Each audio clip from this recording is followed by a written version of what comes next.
Good morning, everybody. We're about to start the Growth Strategies for Charter Schools webinar.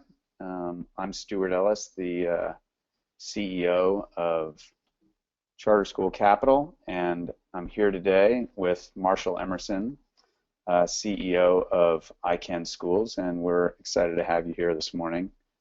Marshall? Thank you. Thanks for having me this morning, Stuart. So by way of background, for those of you who don't know, it's a great privilege to have Marshall here today. He and I have done this panel discussion and webinar across the country, and Marshall's direct experience with building individual schools from just concept to actual very successful delivery of high quality education for kids across now, I think, about to open their 9th school. Maybe I've underestimated that. I'm going to have Marshall, if you could take a moment and talk a little bit about ICANN and your direct experience, just so everybody else appreciates the expertise that you have. No, I appreciate the kind words, Stuart. So ICANN Schools is a nonprofit organization. We started in 2010. We're in our 6th operational year. We started the organization with one premise in mind: to take kids from underserved communities, close the achievement gap, and pipeline them into a 4-year college or university. And we're happy to say that we have done just that. In fact, last year our graduates boasted a little over $2 million in scholarships and awards. And over half of our current seniors have already been preliminarily, I believe I'm saying that word correctly, accepted to local 4-year colleges or universities. And so we look forward to continuing our mission. We currently operate 9 schools in 2 states, Ohio and Indiana. And we look forward, and we're able to do this work because we have really, really good people, people that care about the mission, care about the kids, and really believe in closing the achievement gap and helping our students and helping our communities. So it's a privilege to be here with you again, Stuart. I look forward to the presentation.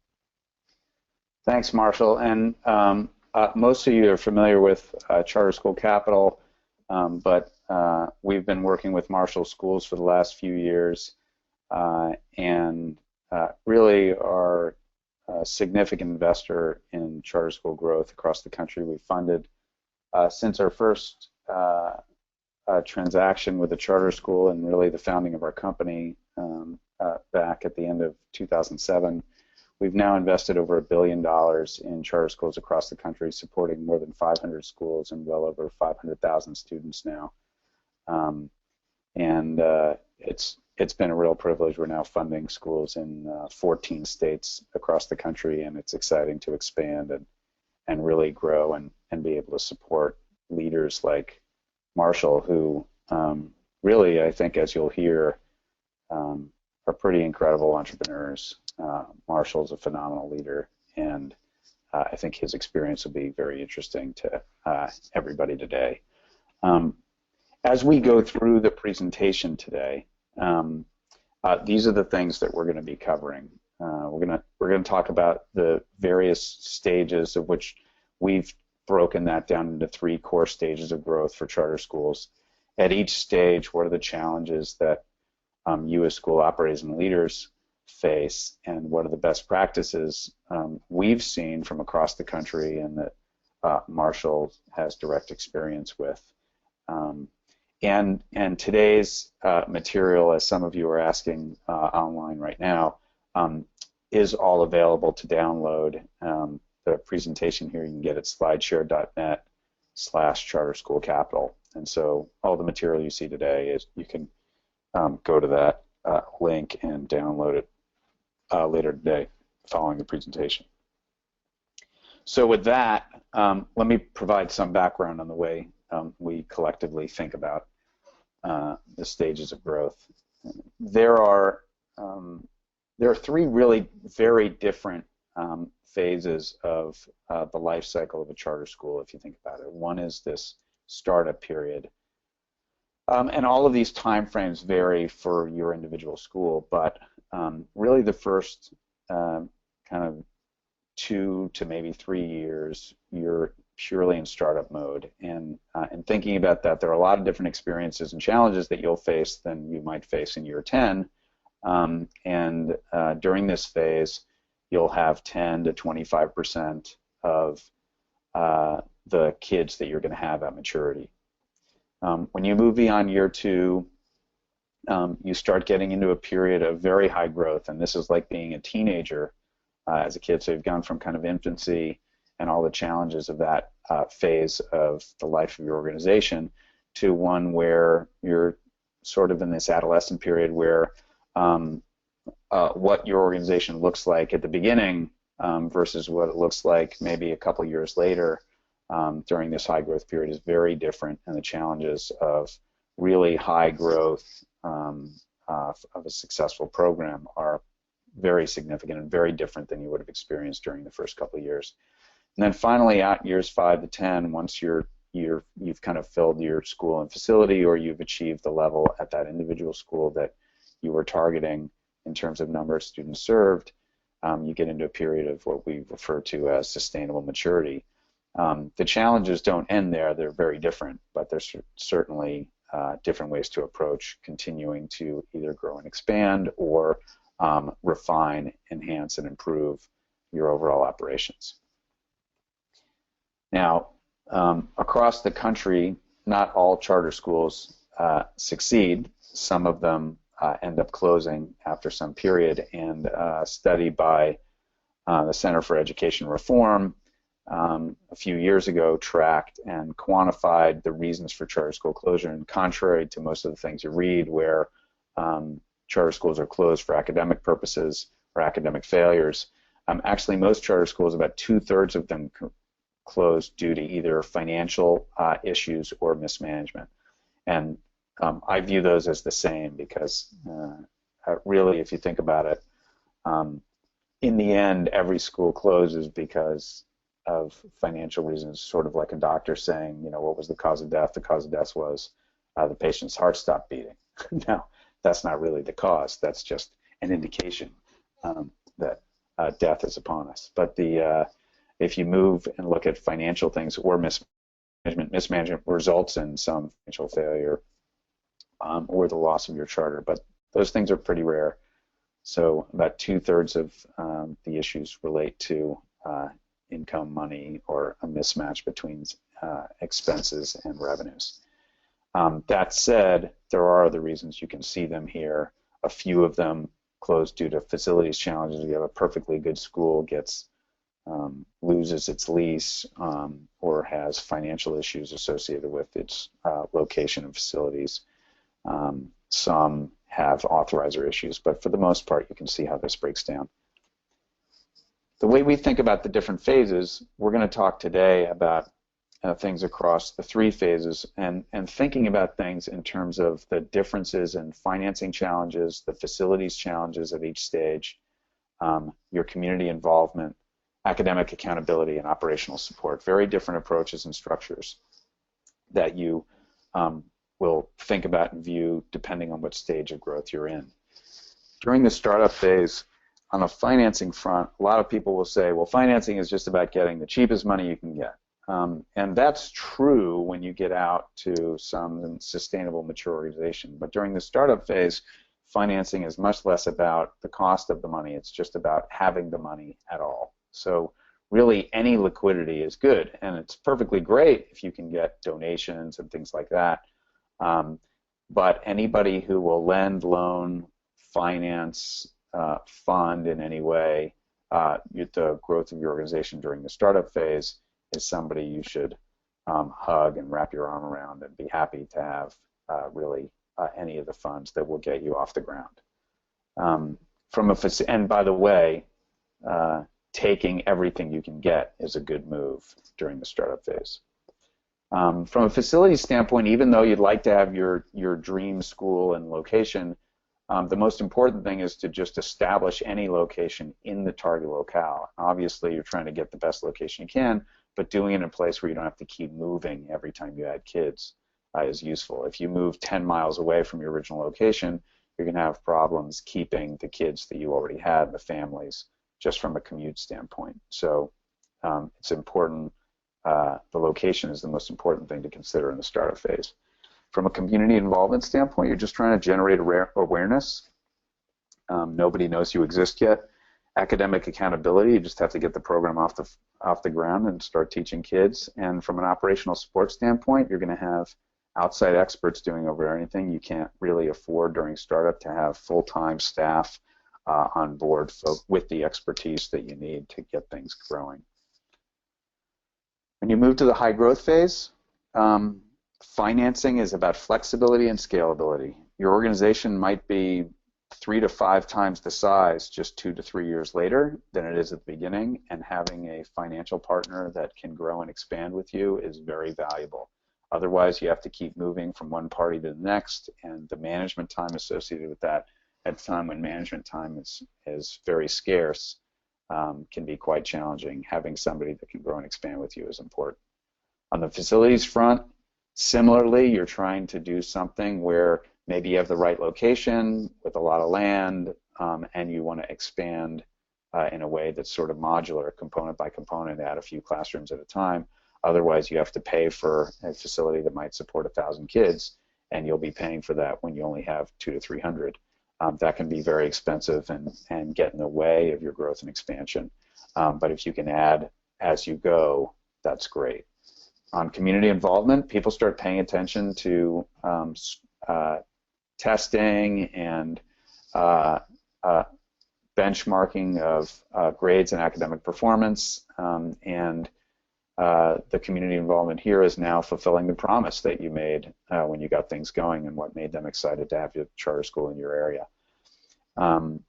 The academic accountability front, measurement of those things begins and is tracked, and from an operational support standpoint, you can move to have some people in-house full-time. You have some transitional resources where you expand away from some of the outside experts and to have some in-house. When you get out to some level where you have maybe 90% or to 100% of your target enrollment, financing becomes about cost. You should have a lot of options by then to finance your operations and organization, and ensuring that you have access to the least expensive money is critical when you get out this stage, given those options. From a facility standpoint, you can start tweaking and modify things for curb appeal, or add athletic facilities, or art and drama, music facilities, etc., that maybe you couldn't afford early on, but now you can to refine the program. You want to build and become part of the fabric of the community now, so the charter renewal is easy given the community support. Academic accountability, you're going to take an already successful program, hopefully, and just continuously improve it and be reinvesting in that. And finally, hopefully you're of scale to support an in-house team if you want. You never get away from utilizing or leveraging outside experts. For some components, nobody would, or it's rare that a charter school would have, for instance, an in-house legal team until you get very large, so you tend to use outside lawyers and things like that. But for a lot of functions, the finance and accounting functions, for instance, you can bring in-house typically more efficiently than outsourcing. So with that, let's get to something that is actually much more interesting, which is Marshall. Why don't you, Marshall, I'll turn it over to you. You can start talking about the startup phase for everybody. Sure. Thank you, Stuart. So I'll start with the challenges for the startup phase, and these are not all inclusive, but these are ones that you will face as you try to open your high-performing charter school or network of charter schools. The first realization that we saw 5 or 6 years ago is that we thought if we built a school or created this program, that students and families would show up. And that's just not true in most cases. In most cases, founding teams have to recruit families and students unless the program is a conversion or turnaround. In the startup phase, one of the best practices, treat the opening opening of the school, similar to running for public office. This means there must be a detailed and well-written strategy for recruiting families and generating awareness. We preach to our principals and school leaders that it's okay to walk the streets and shake hands and show up at local fairs in the community to get the word out there. Any soapbox that you can use to preach your mission, do it. And that especially in the first couple of years while you're trying to establish yourself in the community. The second thing is, second challenge, I should say, is finding good leadership and teachers. It's imperative to find really great leaders and great teachers. They will be the lifeblood of your school. Attracting talent will always be important to the founding team, especially in the startup phase. A couple of good practices to follow, and these are some of the things that we've been doing for the past 5 or 6 years now. The first is create a well-written job description that you're going to use to attract people. And the job description should do two things. One, it should sell the mission and the passion of the founding team. And two, it should scare away, or I should say, ward off applicants who are just looking for a job.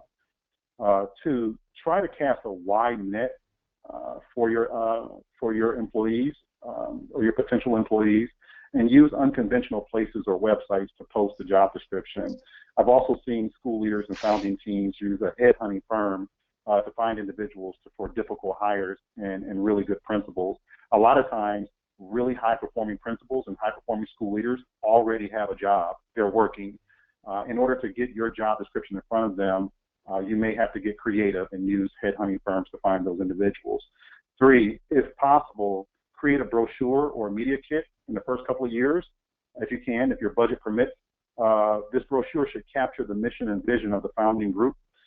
I also recommend attending regional job fairs. Our mantra has always been, if you give one really good hire out of being at a job fair for 3 or 4 hours, then it was well worth the trip. Lastly, the founding team should have a comprehensive training program for all of your teachers and leaders prior to the opening of the school year. That will add to the retention of really good people. So once you've attracted these people, you've taken them through the onboarding process, there should be a training or professional development program already in place that these people will walk through prior to the opening of the school.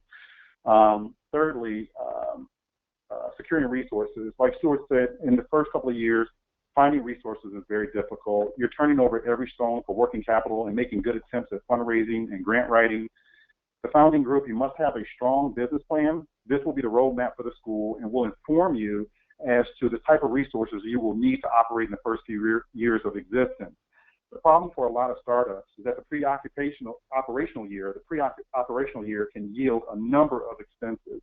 A couple of good practices would be to seek out schools and organizations that fundraise well, study what they do, and pirate it, steal it. Meet with them to adopt strategies and best practices. Two, a second best practice, create a year-one budget based on what you need. As the school or network matures and the first-year costs are no longer in the budget, the founding group can begin to think of ways to better utilize revenue.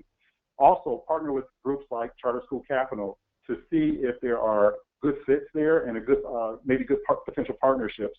And lastly, look for donations of furniture and fixtures, things like desks, dry erase boards, and things like that.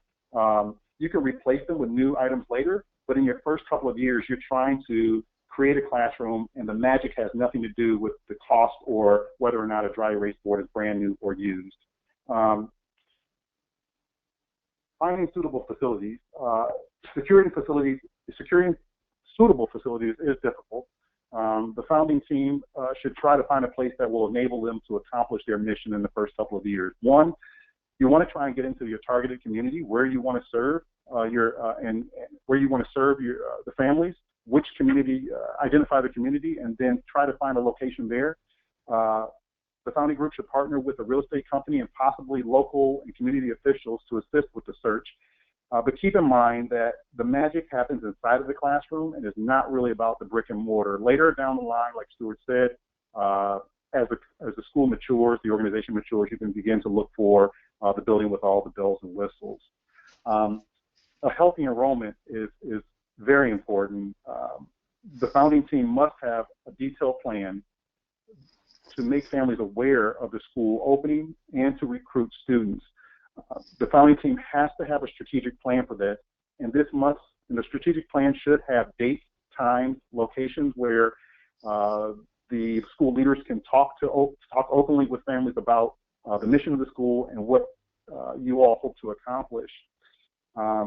And begin as soon as possible. As a note, every year our recruitment process begins in January.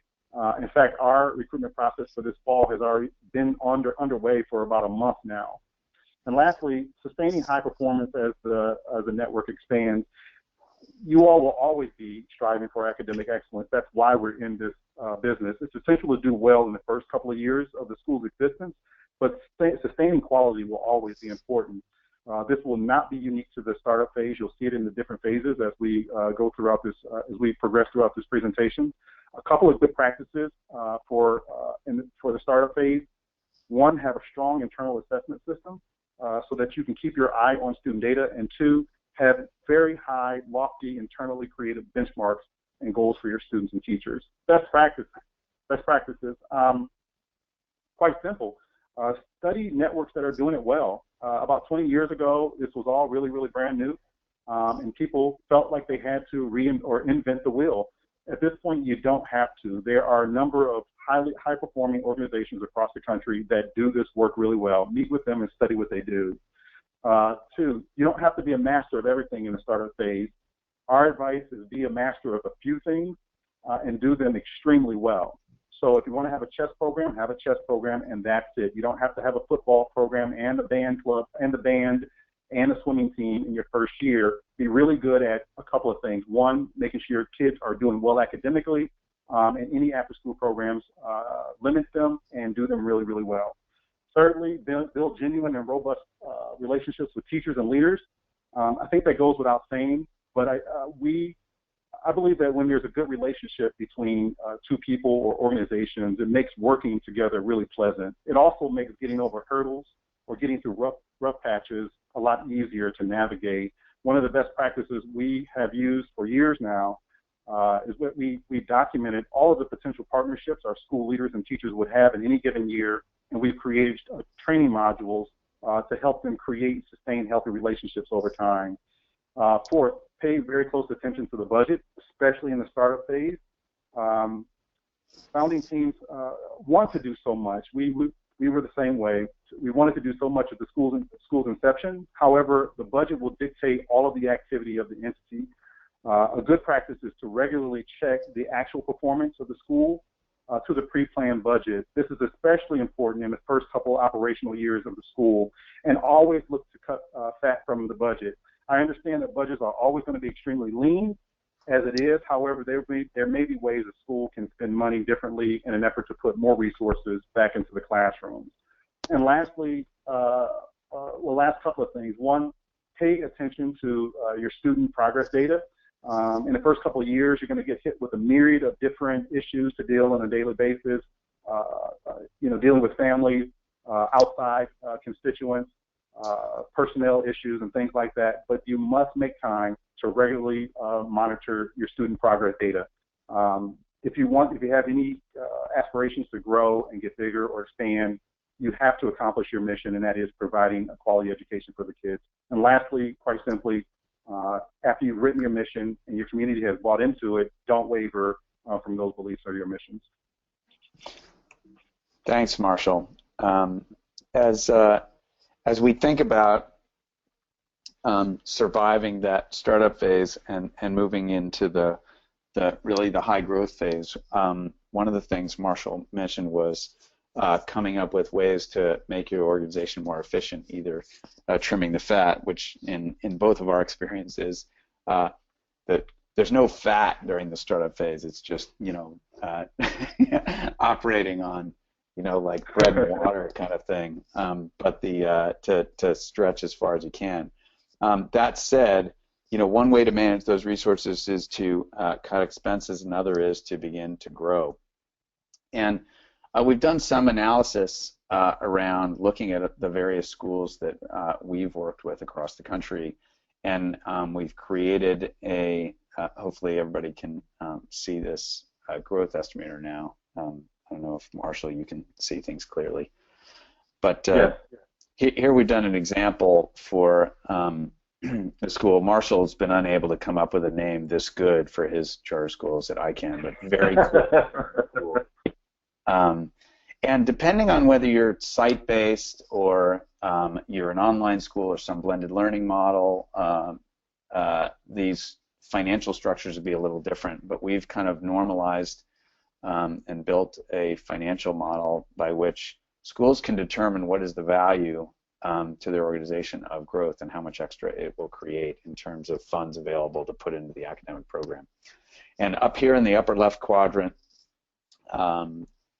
is some information about this example charter school that we've created here, and it has approximately 400 students, a 20-to-1 teacher-to-student ratio, in a facility that holds or could hold 575. And we've put in some estimates of what it might cost to recruit additional students from a marketing expenditure standpoint.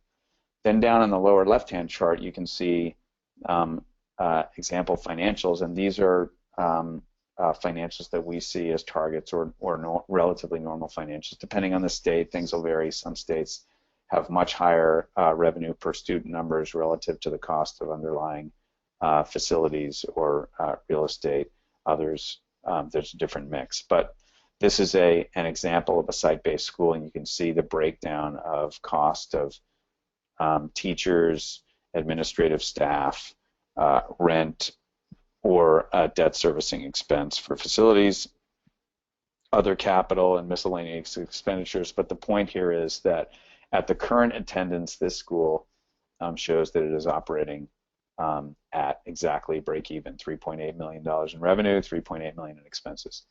If the school were to grow, we've built out and modeled out which expenses are going to increase. Your teacher counts and things like that will expand, but some of the others, rent, some of the administrative functions and capital items will expand at much slower paces. And in fact, you can see that rent is fixed, or the facilities cost is fixed.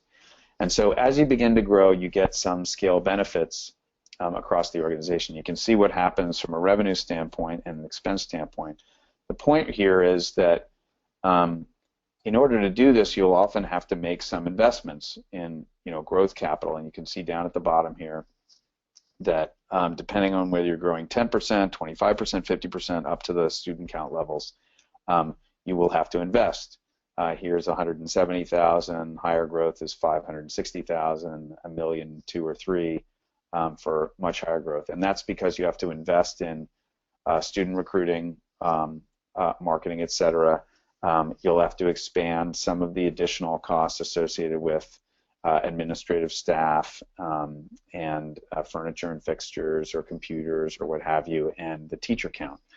That said, you could get even with the cost of financing and or incremental cost of tweaking the facilities, the school will end up with, at 10% growth, the school will end up with $200,000 a year more to spend on programs, either in surplus or like to go to reserves, or for expansion, or just to reinvest in the academic program, hire more teachers. If you can get 25% growth here, growing by 100 kids, even after paying for marketing and finance charges, etc., you end up with $400,000 in discretionary surplus a year to spend on the program. And if you're able to fill the facility to nearly 600 kids, or the 575 that it would hold, you would get $650,000 a year. The chart in the upper right-hand quadrant shows kind of the summary of that math, and it basically shows that the school is operating at break-even at the current level of attendance, but as it grows and expands, this spread between the gold revenue line and the blue expense line, this spread or gap in here is the incremental surplus or profitability of your organization, even though we're operating as a nonprofit typically. And down in the lower right-hand quadrant, you can see what that's worth to the organization over a 5 or 10 year period. So over a 10-year period, an organization that built out to the maximum capacity would generate $7.8 million in incremental dollars that it could utilize for its programs or own its facilities or what have you. So the point of all this is to try to quantify for all the pain and suffering and stress associated with the management practices, which Marshall's about to get into, there is some significant financial benefit associated with growth. So with that, given that this is the math, Marshall, why don't you talk about what's the harder part, which is the challenges associated with that high growth phase. Thanks, Stuart. I think that that was very helpful. You could almost do a presentation on that slide alone. I almost wish that I'd seen this presentation 5 years ago with that slide. But with that, let's get into the challenges of the growth phase. So you moved out of the startup phase and you're into the growth phase now. One of the first challenges in your second or third or fourth years will be to maintain high expectations and be flexible. You want to keep high expectations for your students, especially after multiple years of academic success. You start out your school, you open your school to do much better than your local districts and to really do better than all of the charters in the area. Once you've experienced that, it's important to keep your expectations high. Also, be flexible. You, as CMO leaders or school leaders, you have to revisit your business plan in order to make changes based on student population, student data, school needs, or industry trends. Second, advancing levels of student performance. Again, this isn't going anywhere. Closing the achievement gap, graduating your students from high school or 8th grade and sending them to high-performing high schools will always be important to your organization. The school or the CMO, as the school or the CMO gets bigger, the responsibility just widens.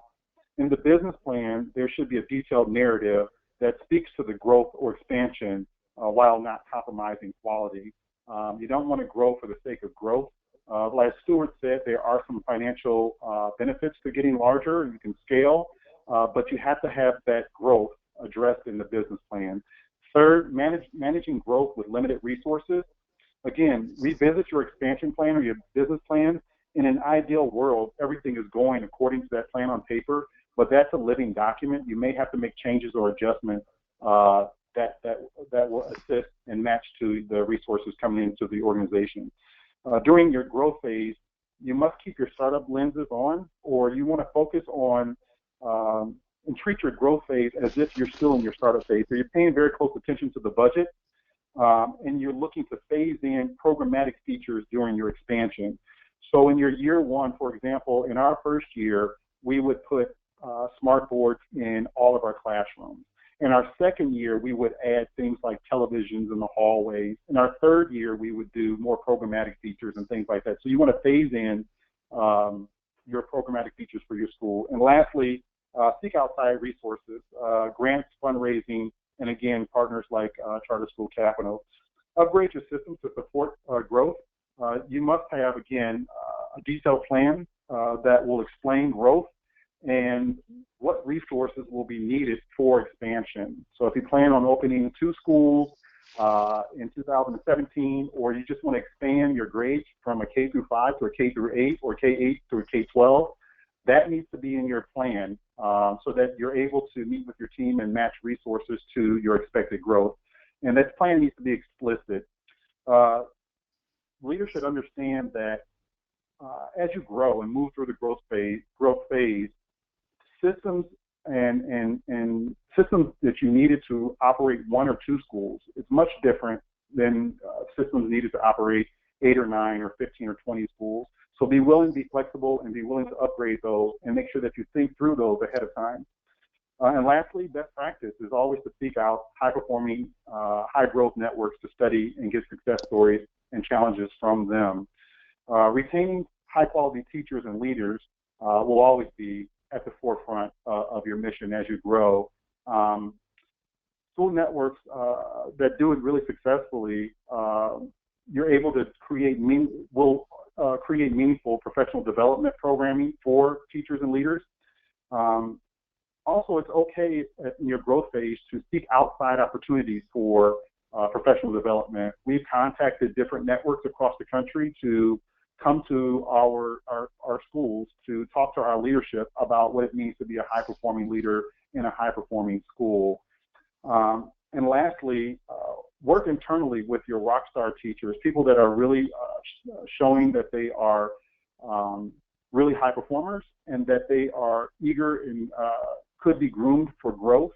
And that could be part of your teacher's goal setting or your leader's goal setting meetings at the beginning of the year, identifying people for growth in ways that you can hire from within your organization as you grow.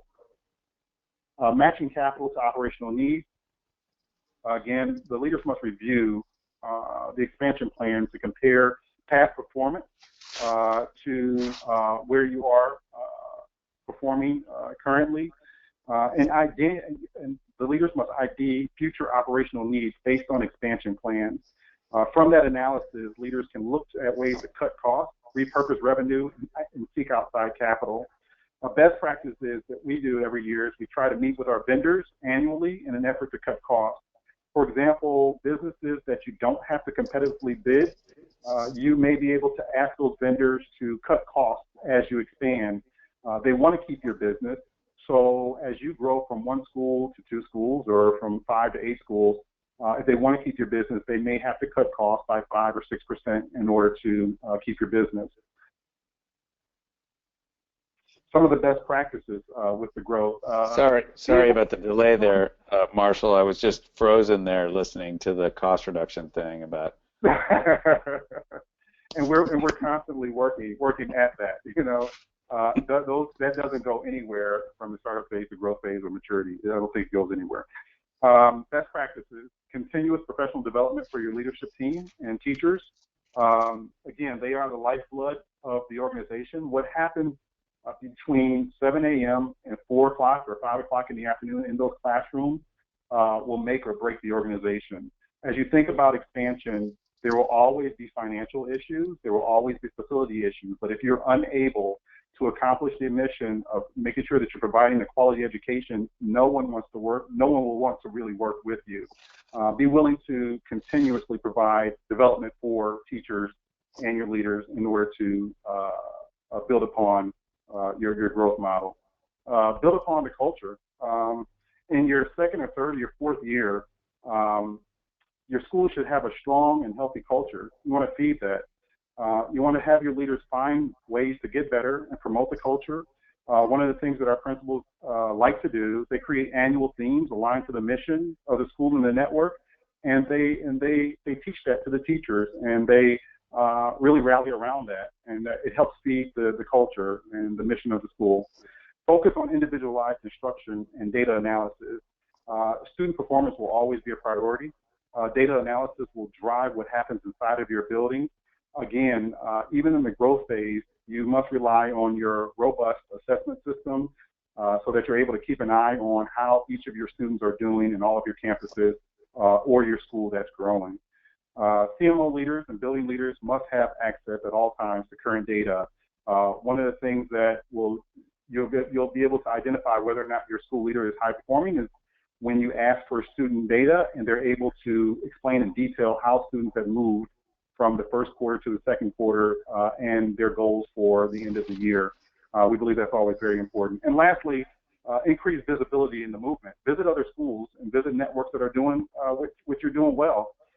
Attend events to glean best practices and stay current on industry topics. And lastly, always share best practices or challenges with others. None of us have to be an island in the middle of the ocean anymore. We can all share best practices with one another as you increase your visibility in the charter school world.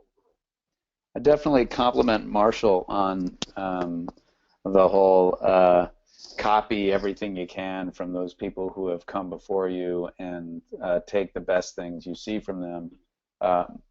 In our partnership, Marshall's been able to meet other organizations that we work with and network with them and learn from some of the things they've done, both good and from mistakes that they've made.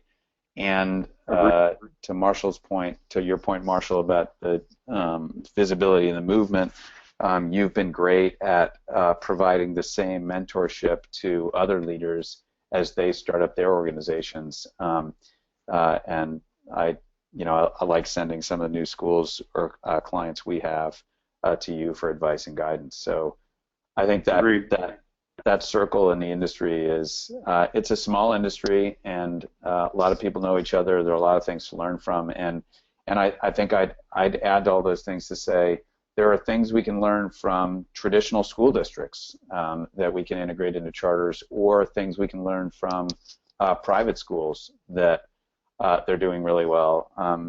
You know, a charter school is just a different structure for delivering education, and while it happens to be public education, we can still learn from all forms of educational options and facilities out there to do better.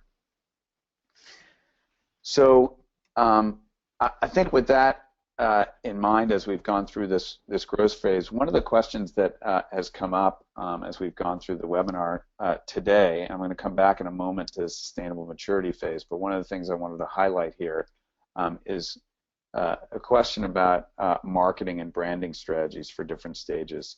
I touch on this here, and then Marshall, I ask that you maybe talk about some of the specifics as you think about it a little bit. But some of the elements here that change, I think, are if you look at community involvement, as we discussed earlier, as an extension of your marketing.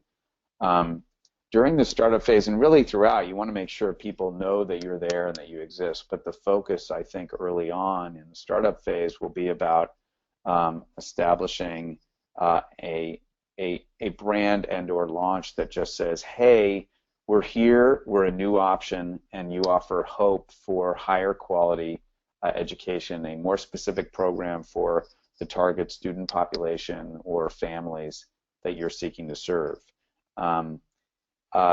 Once you're around for a couple of years and have been there, really it's proving to those people that are already there, who probably already love the program, but to others that may not have gone to it right in its first or second year, but others in the community and in your target student population, to prove by beginning to show numbers and testimonials and things like that that say, hey, this is a great organization, a great school that serves the community and the families and the students specifically fantastically. And then finally, when you get out to this period where of sustainable maturity, which we're going to talk about a little more broadly, is becoming a part of the fabric of the community, integrating with local organizations, with the city, with the mayor's office, with your authorizer, at local conferences or organizations, with other community service organizations. Just making sure your name is always out there and that your school and your students and the families can be involved in the community in a way that ensures that from the view of the community you're serving, you are an absolutely critical part of that neighborhood, that community, that city, and serving the population that you're serving, such that when charter renewal comes up or when issues come up, with authorizers, that you can have a lot of support from the local community to ensure that you are not an institution that anybody could ever even think about getting rid of. So long as you're doing good work, that's not always enough, but having everybody know about how good that work is really important. So that question was asked from some of the listeners today, and I wanted to touch on it. Anything you'd add, Marshall, across just the marketing elements of the various stages or how that changes? No, I think that one of the most important things, two things that you mentioned. One, as you get larger, being a fabric of the community, building more, being able to build relationships with your neighbors, local businesses, the larger community, and being able to tell that mission as you are accomplishing it is very important. And lastly, always, like you said, always be, you want to be able to go back to your authorizer and go back to the community and say, hey, we've accomplished what we set out to do, and that's provide a quality education. I think the other thing that Marshall's been really good at is during the startup and growth phases, Marshall mentioned as we've gone through this, marketing it's nice to talk about, the brand and what you hope to accomplish, but also very specific enrollment marketing, signing up students and families early on until the school is full is really critical. And even there, you're going to have classes that graduate and you have to replace them with new entering classes. You'll have students that move in or out of the neighborhood, et cetera. But I think continuing that direct marketing for enrollment is critical. And I think for those of you who would like to learn more about specific strategies, whether it's over the course of these various phases or approaches, Charter School Capital and experts in the marketing industry are going to be presenting. We have another webinar scheduled on March 8th to discuss the specifics of digital marketing and how it can apply to your school. So with that, let me pop back, and Marshall and I mentioned a few things about this sustainable maturity phase. For those of you already there, you already feel this. For those of you on your way, I think some of the highlights from experts across the country are noted here, and challenges and best practices. It is a challenge to remain focused and engaged in your organization as it grows, whether it's across multiple schools or just moving from 100 kids to 500 or 1,000 kids or a few hundred, whatever your target is.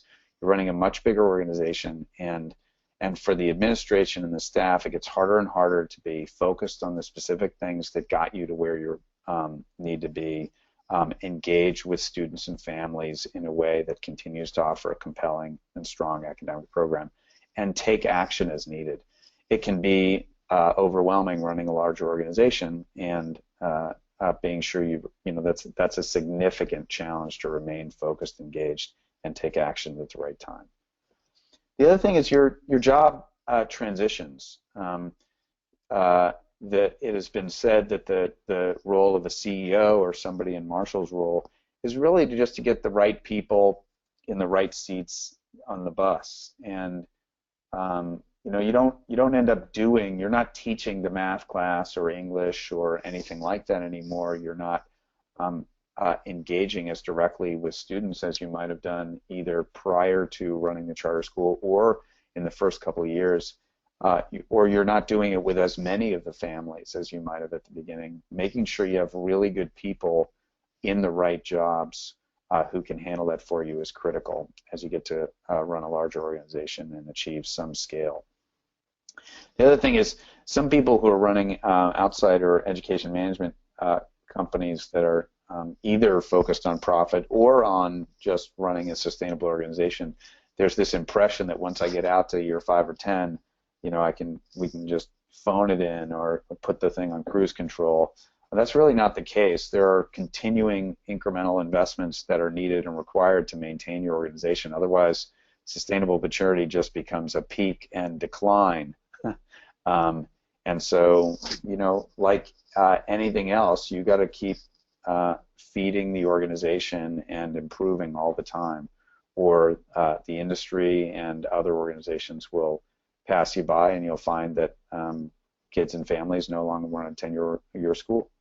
The challenges are different. Whether they increase as you scale or decrease, they're just really fundamentally different. And being able to constantly recalibrate, readjust, and revisit your plans, goals, and approaches to achieve them are something that face every organization, every stage. But even when you get out to 10 years out there, recalibrating what you're about and what your organization is targeting is important. Best practices. As you move through any of these stages, being very mindful of critical tipping points, of things you can do that will push the envelope too much, or the timing associated with when you want to enter or pursue new avenues, how far you can stretch your organization or your staff before you begin to feel very significant strain on the organization that could cause schools that, if you're expanding from one school to run multiple schools, you're going to stretch the management team pretty far. And making sure you don't, while you're reaching for the bird in the bush or new schools or schools in other territories, regions, geographies, etc., making sure that the schools that you originally established, or the students you originally served, or the grades you originally served are still being served as good or better each year than they were the previous year is very important. Otherwise, you'll very quickly find that you have authorizers and those people who were so happy with you previously now frustrated and upset. And those tipping points can be academic tipping points. They can also be financial. Being overextended from a financial standpoint can really put your organization at risk. Strategic enrollment and stable performance.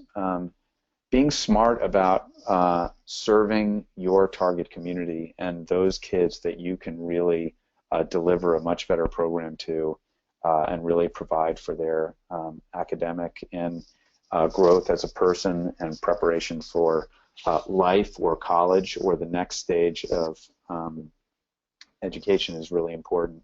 And I think staying true to your roots, even as you expand into other areas, ensuring that you have a stable foundation for your school and its financial stability is very important. Other things that I think Marshall has touched on previously, this data-driven culture and being able, you have more years, you have more students, you have more things to look at from a numbers standpoint. The numbers are numbers, and they're things that can guide and you can learn from. In the end, they identify patterns. I think it's important at every phase that while we're constantly analyzing our failures and focusing on our mistakes as ways to improve, it's very important all the time to be celebrating your successes. If you've gotten to year 5 or you've got a charter renewal under your belt or anything like that, even just making it to the end of the year or to the start of a new year is something to celebrate. But the performance of your kids and families, awards your schools may receive, the success of your teachers, the growth of the organization, and frankly, just the survival and sustainability are things to celebrate. I grew up in a household that was pretty different from that, and we're also used to focusing on room for improvement or failures. I remember, in elementary school, coming home with a math test and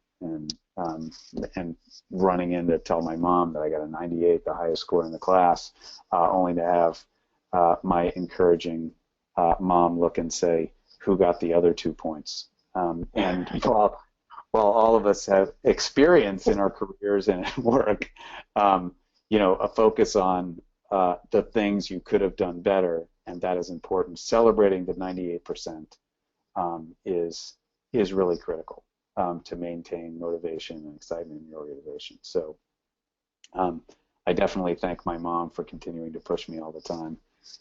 But throw a party and celebrate the 98%.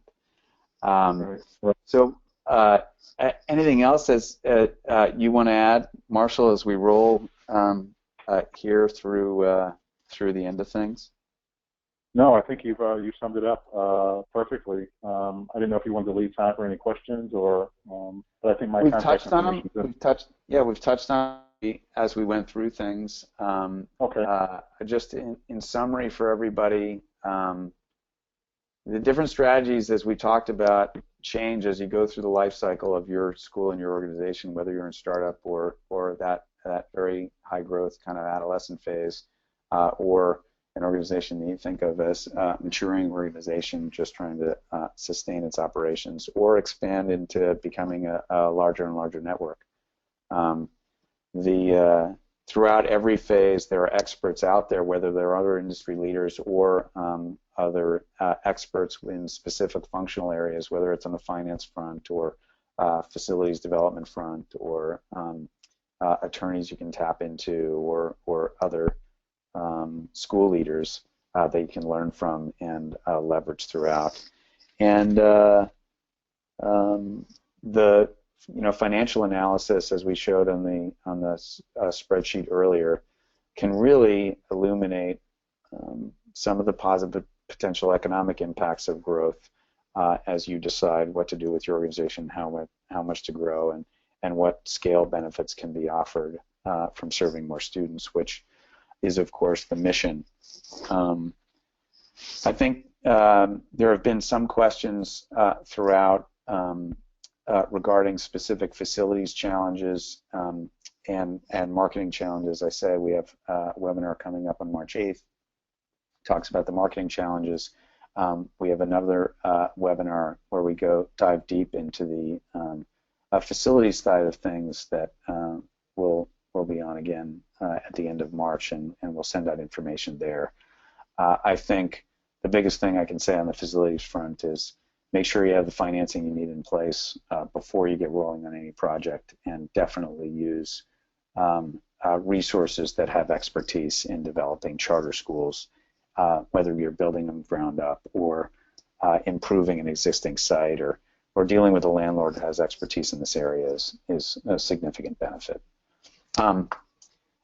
With that, I'll say that as noted, the presentation is available for all of you to download at slideshare.net/charterschoolcapital, and Marshall's and my contact information is there if you'd like to follow up, or if you want to schedule some discussion regarding what the financial model might look like for your organization. Feel free to contact us.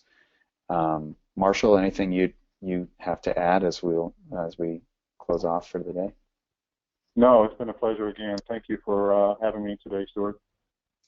Well, thank you, Marshall. It's always fantastic to have you on. You have an amazing amount of expertise, but I think beyond what most of the leaders out there in the community and industry have, your ability to articulate them and share them in a way that's, I think, really readily understandable is a great compliment to you and ICANN and what you guys have accomplished. So thank you again for joining us today. And thanks, everybody, for your attention today, and we look forward to talking to you again in the future.